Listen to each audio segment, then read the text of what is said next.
Growth report, and if you think you've been seeing apartment complexes sprouting up seemingly on every corner, your eyes are not deceiving you. The number of new apartments this year well outpacing last. And Newsline's Spencer Humphrey joins us live in the Springs, breaking down the numbers for us. Spencer.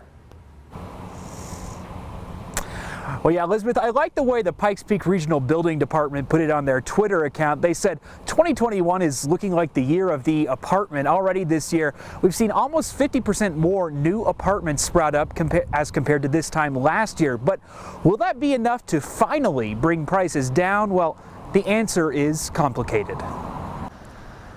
Being in the real estate business for over 2 decades, Eddie Hurt has been through it all. It's been a lot of ups and downs.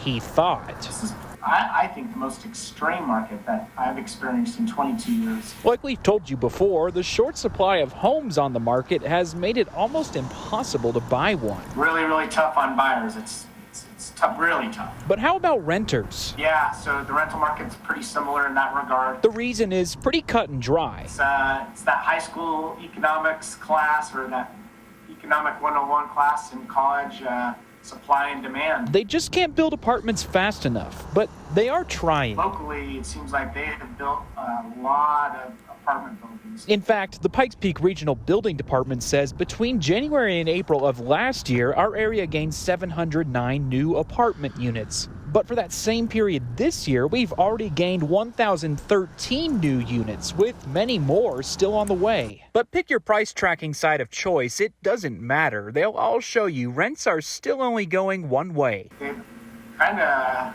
for lack of a better term, gone through the roof, especially in the last year. It can't last like this forever. I think eventually things will level off. But if you're hoping prices will go down soon, I think we're at least a year, maybe 2 away from even getting close to that. You'll just have to be patient. I think as long as people see the Front Range of Colorado as an attractive place to live, the demand is going to stay there. And keep in mind, none of that can even happen unless one thing happens. Bottom line is just going to have to build more. Now, the Pikes Peak Regional Building Department tells me in all of 2020, they issued just over 1,500 permits for new apartments in the whole year. Now, seeing that it's only May right now and they've already issued over 1,000 for this year, it's easy to see that we will probably outpace last year. Always watching out for you, Colorado Springs. Spencer Humphrey, News 5.